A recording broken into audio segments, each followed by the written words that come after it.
apakah dalam keadaan fisiologis normal atau ada komplikasi ya atau patologis.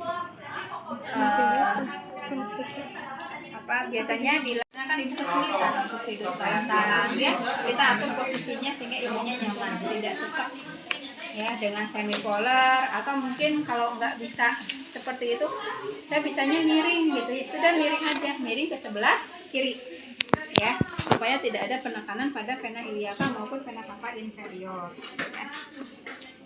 Oke, lakukan pemeriksaan fisik. Nah, sebelum pemeriksaan fisik tadi kita sampaikan lagi ya, Ibu, saya mau melakukan pemeriksaan dari ujung kepala sampai ujung kaki untuk melihat bagaimana kondisi kesehatan ibu, kemudian kondisi kesehatan janinnya. Ya, saya izin nanti akan memeriksa ke daerah-daerah privasi seperti abdomen, payudara, ya, kemudian mungkin juga daerah genitalia dan anus. Ya, apakah ibu tidak keberatan? Ya, kemudian kita jelaskan ya tujuannya untuk apa. Ya, kemudian beri kesempatan pasien untuk bertanya ya. Baru kita melakukan pemeriksaan fisik.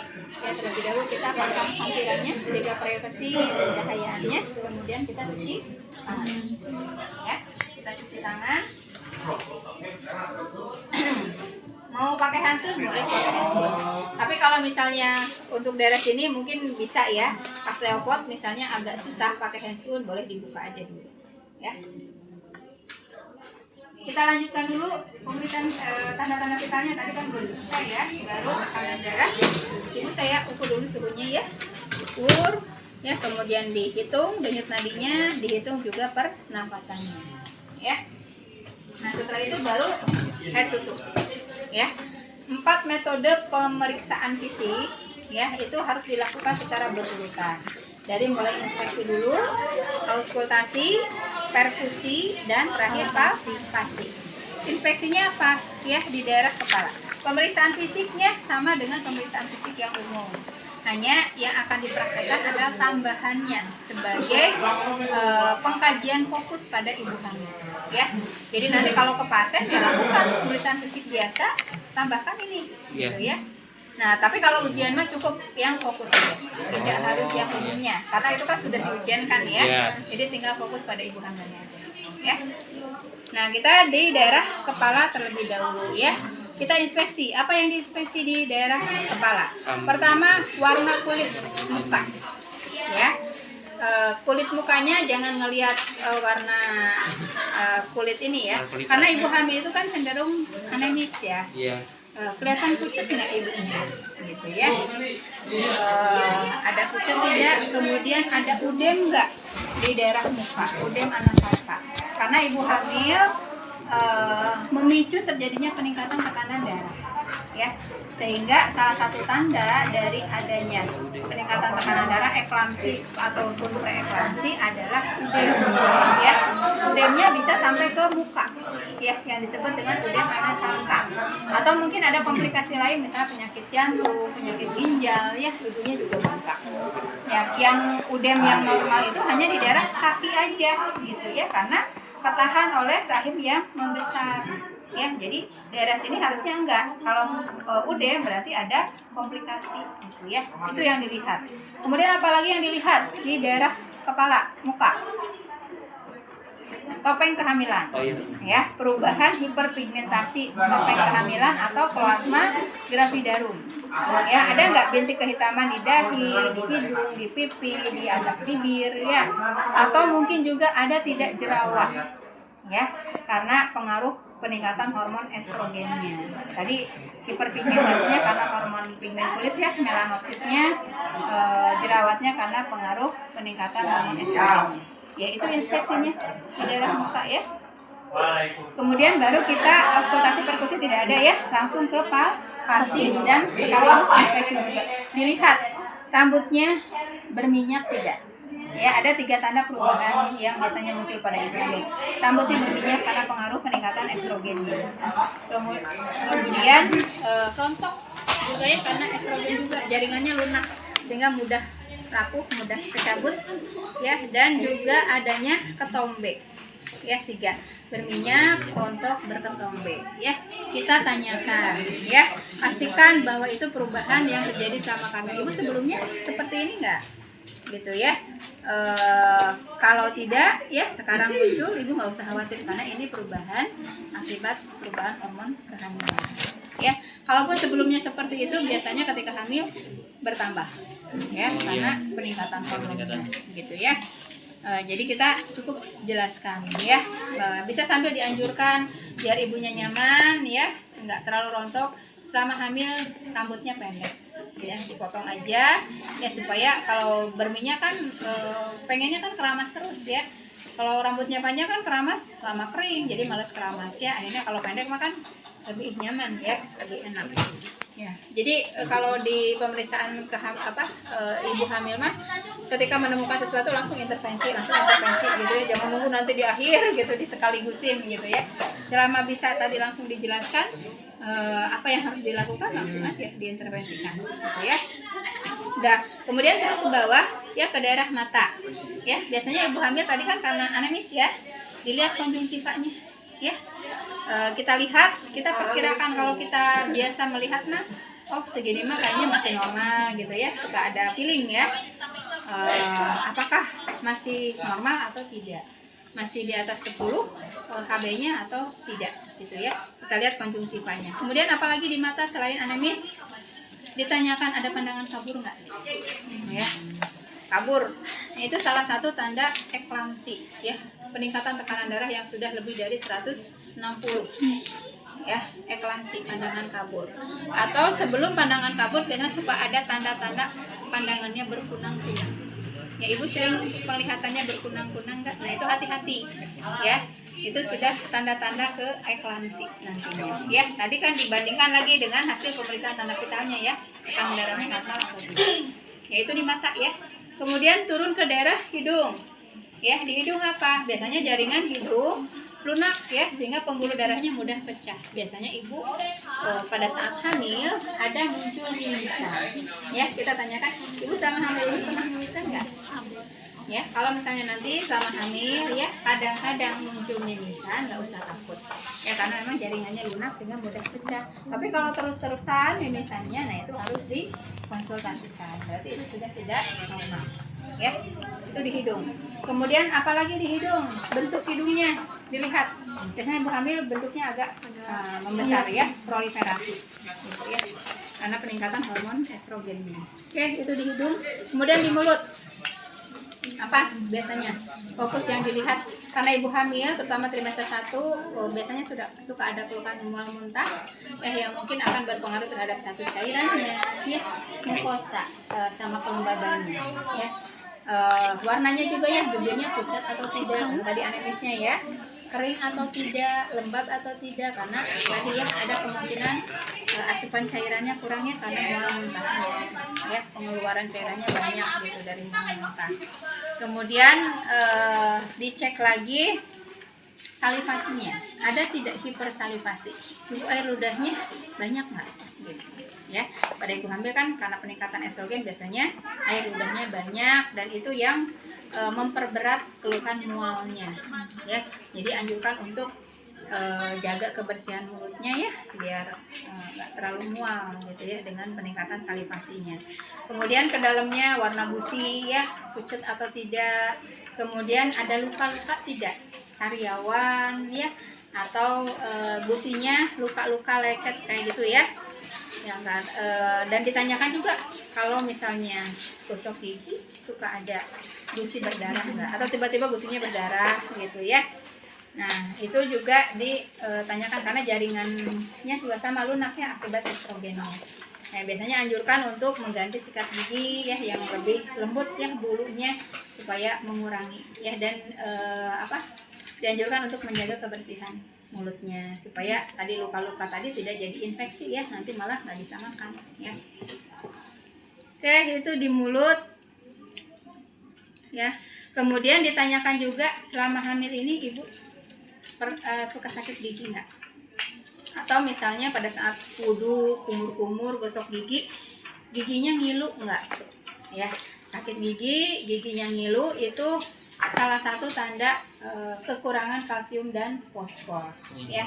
Karena ibu hamil kan kebutuhan kalsium fosfornya meningkat ya untuk pertumbuhan janinnya juga. Kalau tidak diimbangi dengan asupan yang cukup, maka kalsium fosfornya akan diambil dari cadangan yang ada di ibu, yaitu di tulang dan gigi ya. Makanya beresiko giginya keropos ya, atau mungkin selama hamil ibu suka keropos giginya merektek gitu ya, lepas-lepas sedikit-sedikit ya, atau sakit gigi ya. Tanda-tanda awalnya biasanya ngilu, sakit gigi ya, baru lepas gitu ya giginya ya.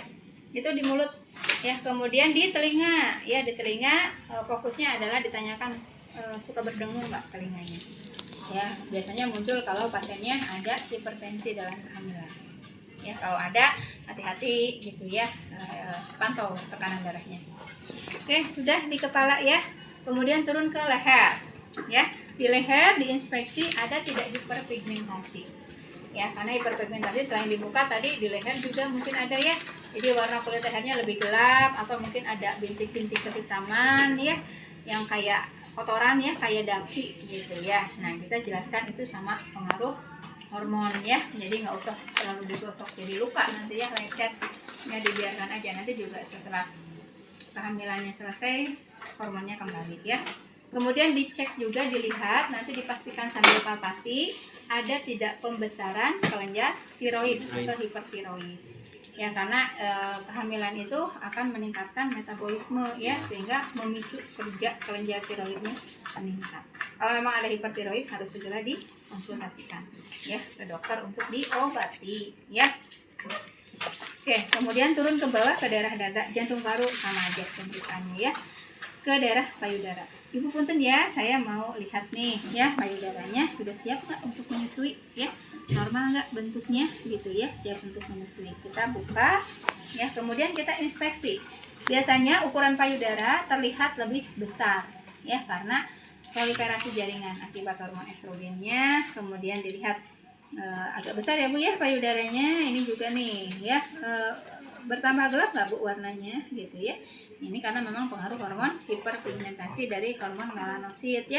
Di areola mame ya lebih gelap ya pigmen kulitnya, dan di puting susu ya. Kemudian lihat juga kebersihannya, dilihat juga puting susunya apakah seperti ini menonjol, atau dia datar flat ya, atau dia menjorok ke dalam inverted ya. Nanti kita pastikan dengan palpasi ya. Kita palpasi ya, ada benjolan atau tidak ya, karena kalau ada benjolan, keganasan ya, mungkin kontraindikasi untuk menyusui nantinya ya. Kita palpasi dengan disanggak satu tangan ya, sanggak dulu, kemudian kita palpasi memutar arah jarum jam ke kanan dari pangkal sampai ujung. Jadi dari bawah dulu ya, ke dalam dulu ya, baru nanti muter ya sampai menuju ke daerah atas ke ujung ya. Ini juga sama, ada benjolan atau tidak. Kalau misalnya ada benjolan ya, kita pastikan juga ya di daerah ketiaknya ya. Ibunya suruh angkat tangannya gini ya, kita raba, ada benjolan juga nggak gitu ya. Oke ya, sudah ya. Kemudian kita pastikan bahwa saluran air susunya, ductus lactiferusnya tidak tersumbat ya. Kita regangkan sambil untuk ngecek juga sudah ada keluaran nggak gitu ya. Kita regangkan, kemudian sambil menstimulasi. Kadang ada puting susu yang nggak nonjol gitu ya, harus dirangsang dulu baru dia muncul ya. Kita regangkan, kemudian pijit areolanya kayak gini. Ada yang keluar nggak? Ada masuk nggak? Suruh ke sini aja. Ya, tunggu dulu. Ya, di gini, dipijit gini ya. Nah, ini juga kadang kelihatan nih kalau ada lemak ya, kotoran ya, dipijit. Ada keluaran apa? Pada beberapa ibu mungkin ada keluar kolostrum. Sambil agak dirangsang gini. Nah, di gini-gini nanti kan tiba-tiba muncul gitu ya si putingnya. Ya, kalau udah gitu mah ya udah biarin aja. Ya, nggak usah terus di ini ya. Ya, yang jelas udah ada, pasti nanti akan muncul dengan sendirinya ya. Nggak usah nunggu sampai selesai ya. Ya, ada reaksi. Sebentar dulu ya. Nih ya, janinnya ya, posisinya udah bagus atau tidak, pertumbuhannya normal atau tidak, kita buka. Sebelum kita palpasi ada persiapan dulu ya. Persiapannya ada persiapan perawat, persiapan pasien. Persiapan perawatnya apa? Berdiri di sebelah kanan ya. dua ya, berdiri di sebelah kanan supaya lebih enak ya palpasinya, kecuali kalau kita kidal ya. Kemudian menjaga suhu tangan, jangan sampai suhu kita lebih rendah dari pasien. Karena kalau kita rendah, ketika kita palpasi, ini bisa merangsang mules, merangsang kontraksi. Nah, ya, jadi kita kalau ada wastafel yang ada air hangatnya gitu ya, kita cuci aja pakai air hangat. Kalau tidak ada, ya kita gosok-gosokkan tangannya supaya lebih hangat. Ya, persiapan pasiennya apa? Ada 2 juga, ya. Nah, sebelum, kalau lupa nih kayak gini ya, ibu mau pipis dulu nggak? Kosongkan dulu kandung kemih. Ya, kalau mau pipis, ibu pipis dulu, suruh pipis. Atau tadi ya pada saat mau tidur, mau dibawa ke tempat pemeriksaan, kita tawarkan dulu, ibu kalau mau kencing dulu, supaya nanti hasilnya bukan hasilnya bagus.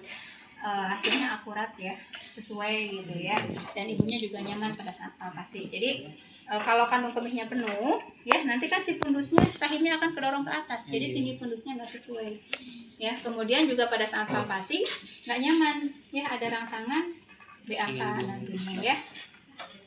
Kemudian yang kedua, pasiennya kakinya harus difleksikan, posisinya dorsal recumbens kayak gini ya, difleksikan supaya ininya lebih lentur ya, nggak ketarik gitu ya. Jadi saat palpasi teh enak gitu ya, bisa agak dalam karena nggak tegang ya kulitnya gitu ya.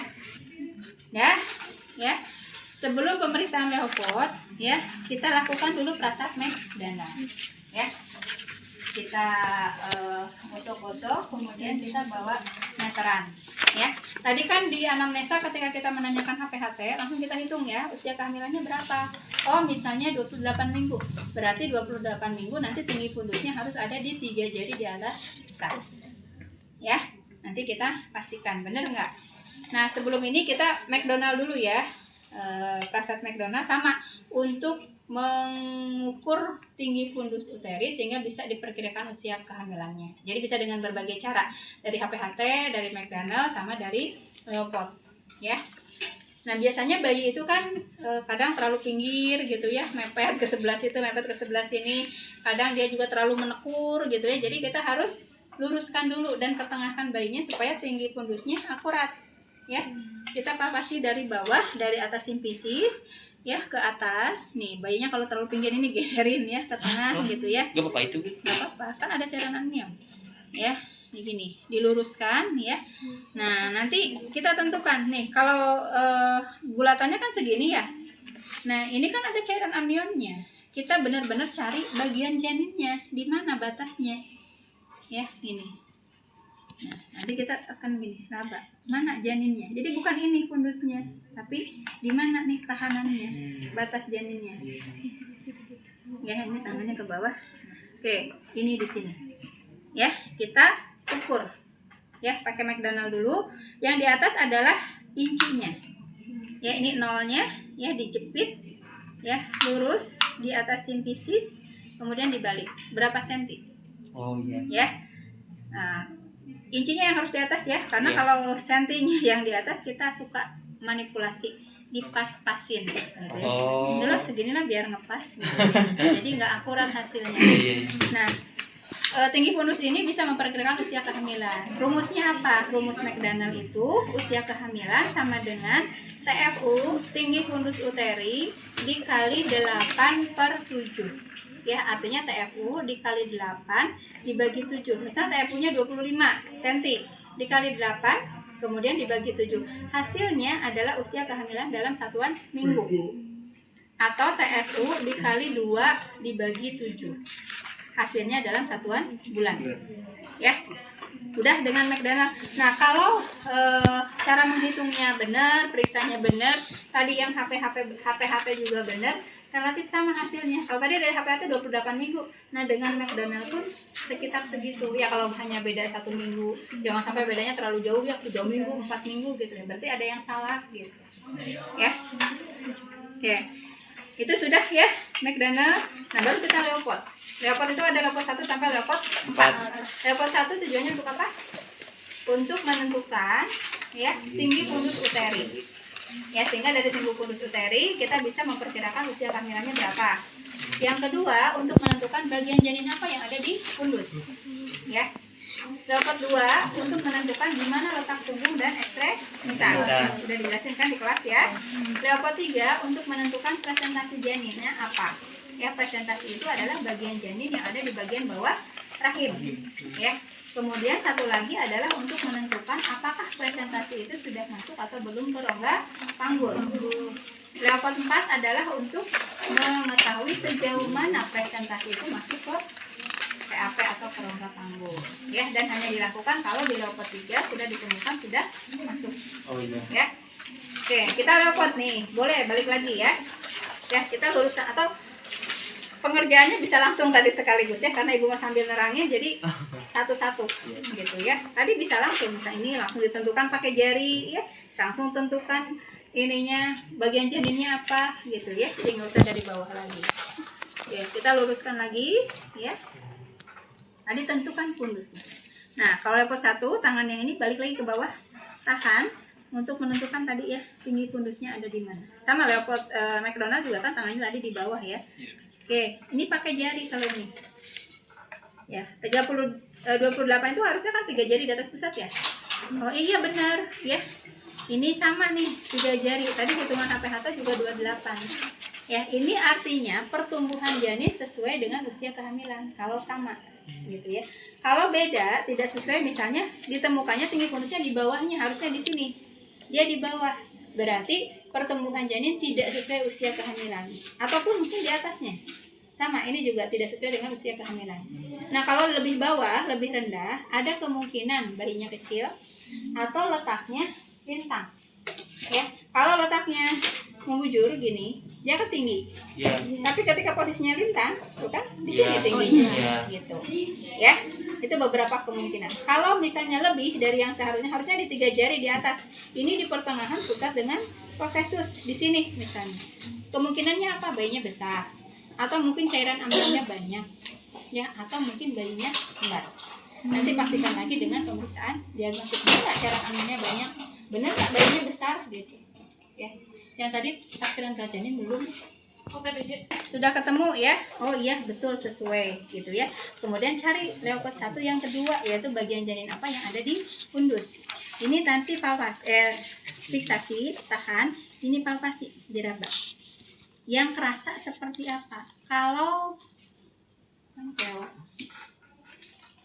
lewat ya, awal dulu sebelum itu, nanti lanjutin ke sini. Inspeksi dulu ya bentuknya ya, sebelum palpasi inspeksi bentuk pembesaran rahimnya ya.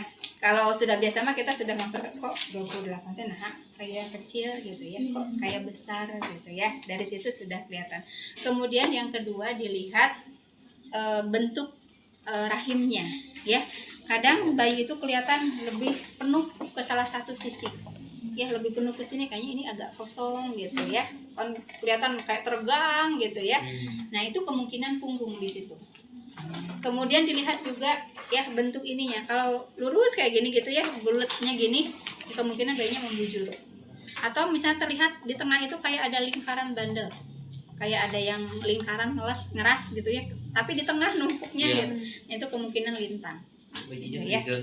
Nah, kemudian dilihat juga lineanya ya, lineanya apakah terhiperpigmentasi yang disebut linea nigra ya, garis dari simpisi sampai ke pusat atau sampai ke pundus ya, atau misalnya nggak menghitam ya, berarti linea alba.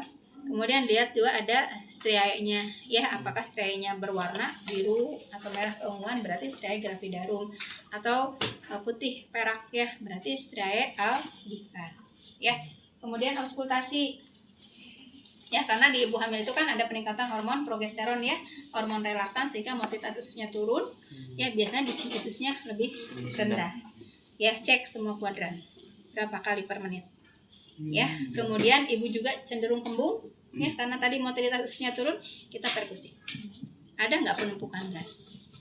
Atau ibu hamil juga cenderung konstipasi ya, ada nggak penumpukan feses? Kalau misalnya ada feses mengeras nggak keluar, dia lebih redup biasanya ya, karena padat ya. Nanti pastikan dengan palpasi, kayaknya ada feses, ibunya juga udah berapa hari nggak BAB ya, kita raba juga, tekan benar nggak ada massa yang tertahan gitu ya. Oke, itu ya tadi yang kelewatnya, langsung make Daniel langsung melopot tadi ya. Tadi udah lepot 1 ya, ini ditahan, ini pasti. Tadi kan teknik kuku kudusnya udah ya. Bagian janin apa yang teraba? Kalau terabanya bulat, kemudian keras, pas ditekan gini dia melenting gini, berarti itu kepala. Kalau tidak bulat, tidak keras, dan tidak melenting berarti bokong. Ya, ini tahan ya supaya bayinya nggak kedorong-dorong ke bawah gitu ya. Oke, kemudian lepot 2. Ya, lepot 1 sudah ketemu ya, tinggi fundusnya sudah ketemu, bagian janin apa yang difundus sudah ketemu. Kita lepot 2. Tangan 1 naik, 1 turun. Jadi tangan posisi ada di samping kiri dan kanan. Tadi sambil dilihat nih. Nah, sekarang mah dilihat dan diraba. Ini yang penuhnya di sebelah mana?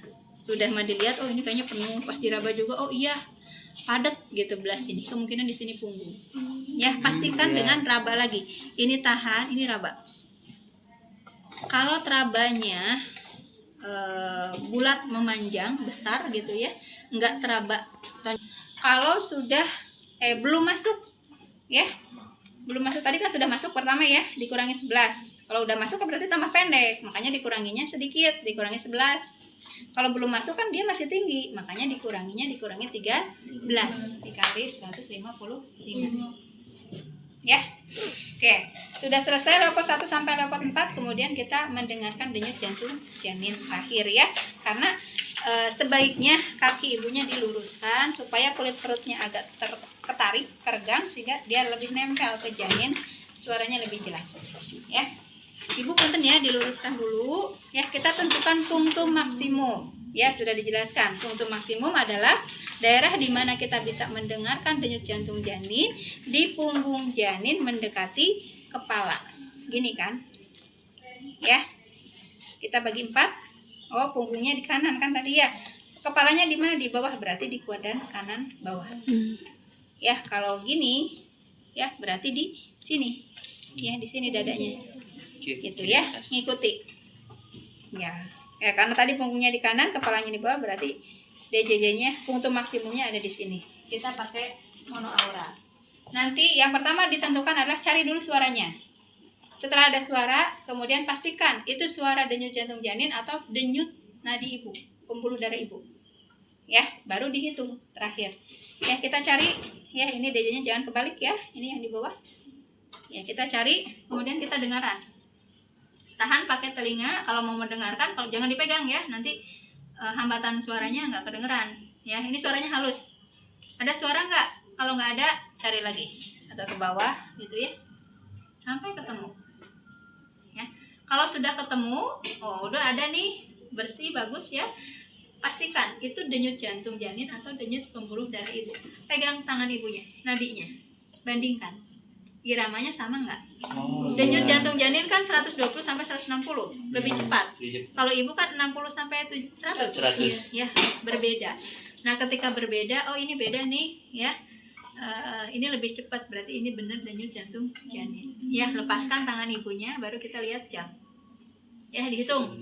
Ya, 1 menit penuh. Berapa kali denyut jantungnya? Normal atau tidak? Ya. Kalau pakai Doppler, tadi ya dikasih dulu jelly. Ya, kemudian kita dengerin ya, kemudian kita cari suaranya, sama cari dulu suaranya karena nanti baliut ya sama pembuluh darah sampai betul-betul jelas ya detak denyutnya, dan dilihat angkanya di monitor sini, suaranya kedengeran ya, keras ya, sama di sini juga ada angkanya. Kalau angkanya masih muncul kurang dari 100 berarti bukan denyut jantung janin ya, angkanya harus di atas 100 ya.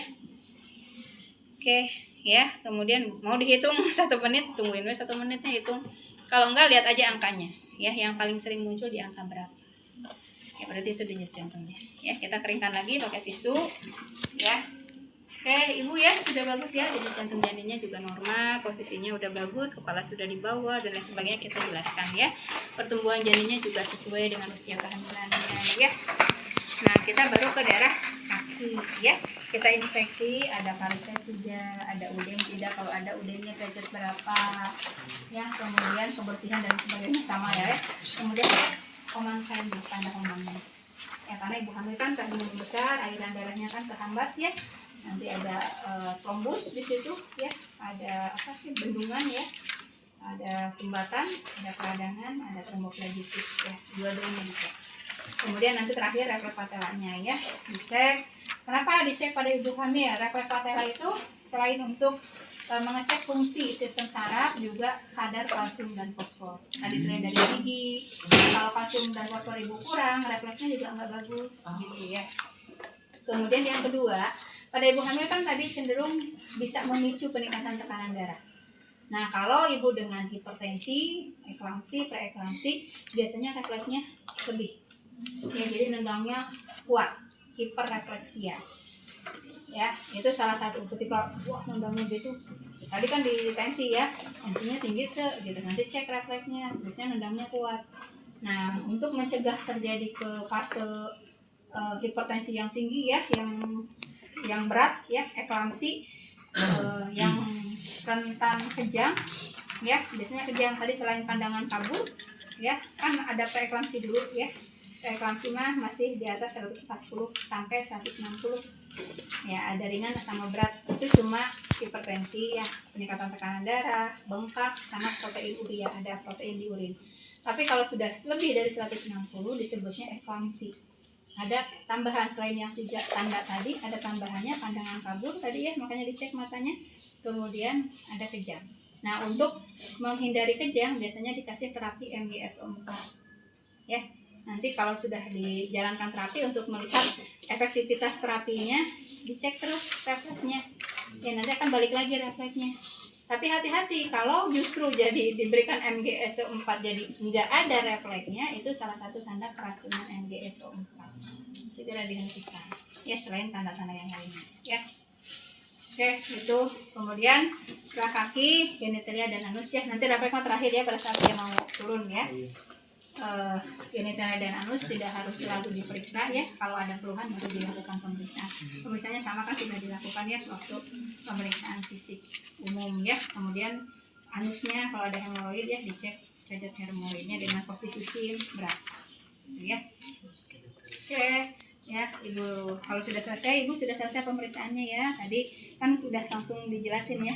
Ya, ibu tadi udah denger ya hasilnya ya, bagus. Gimana bu perasaannya ya, respon pasiennya gimana?